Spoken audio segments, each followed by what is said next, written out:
Nancy Cordes and Major Garrett are with us here in Cleveland. Good morning. Good morning. So let's talk about Mike Pence in the 60 Minutes first.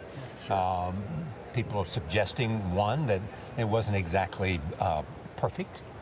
There was some little bit of uneasiness, but after all, this is a presidential candidate and a vice presidential candidate. Sure. And I expect it to be the same. No, and Trump is a completely different type of figure, and Mike Pence comes from a very conventional approach to politics, quieter, more contemplative. Those are not necessarily adjectives commonly applied to Donald Trump, I think it's fair to say. And not negative either. Not negative.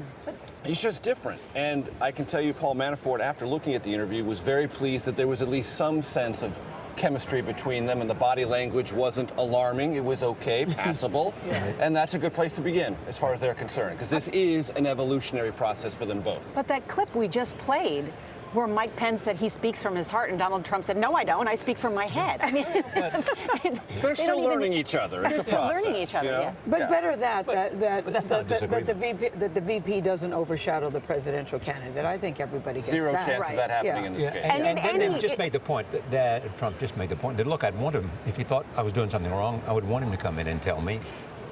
Right. He may not have that kind of proximity to Trump as this campaign goes on. They may be in different places. And one of the burdens for this convention, actually, for the Trump team, is to make sure that social conservatives energized by the Pence pick are not coming to the conclusion that he's kind of an afterthought once this convention is over. The Trump people got to make it clear that Pence is going to be a player within the campaign and a visible part with social conservatives. Exactly. Because if they don't, that the positive vibe that Pence initially created may go away. Well, he said he picked him degree. for party unity. Do you think that that's working so far? Do you think that's what the GOP establishment Well, there's certainly feels? a lot of conservatives who are very happy about the pick. And to some degree, this is what happens anytime a presidential candidate picks a nominee. There are always going to be at least a few issues that they disagree on. Whoever Hillary Clinton picks, they're going to have to explain some of the issues that they disagree on. She disagrees with Elizabeth Warren on certain things, with Tom Vilsack, with Tim Kaine. And so there is that awkward coming together. You're always going to have to explain, hey, how are you two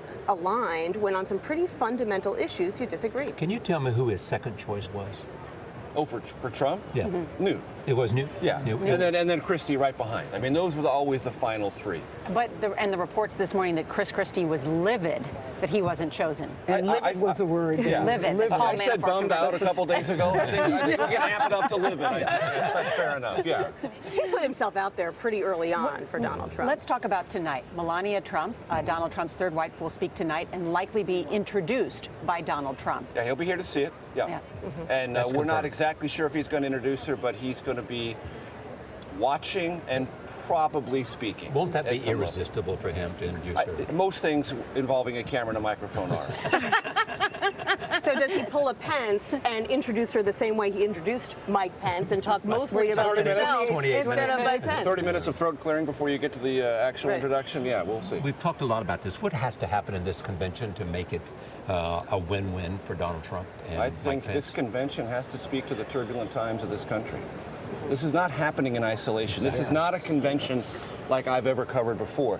What the country is going through, what the country is seeing, feeling, and responding to, this convention has to speak to in a way that either persuades the country or maybe doesn't. We'll find out that the leader that Race this and party terrorism. is going to be able to harness these times, understand these times, and lead the country in a different direction. If it fails to do that, this convention will be a net negative for And Trump. so far, both candidates have had very different reactions to the shooting in Baton Rouge. What does it tell you about the tone and image that the Trump campaign wants to project, Nancy?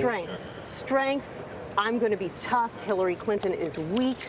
That's what you hear from Donald Trump over and over again. And I think the challenge of this convention will be to put a little bit of meat on the bone. I mean, nobody expects his speech to be... We should say we're live in the convention center and they're testing the microphone while you're speaking. Exactly. And so no one expects that this is going to be some long policy prescription that he gives on Thursday night. But he does have to show that he can go beyond the slogans. He can go beyond, I'm going to be tough, I'm going to keep you safe. And his point, too, about that he was aware of, in a sense, can speak to the fact that this has become a very turbulent world, domestically and foreign.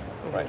And that anxiety and strength are complementary, but you have to say something more than that. You have to give a larger, broader context. Of what you would do. Of what you would do. I think the country is also hungering for someone with a bit of a positive vision. We've been hearing for weeks now, Hillary Clinton and Donald Trump try to define each other. He's terrible, she's terrible. He'd keep us less safe. She'd keep us less safe. And I think people want to hear someone say, here's how I'll make the country better. There used to be cardinal rule of politics that the more optimistic candidate won. Yeah. All right, thank you both.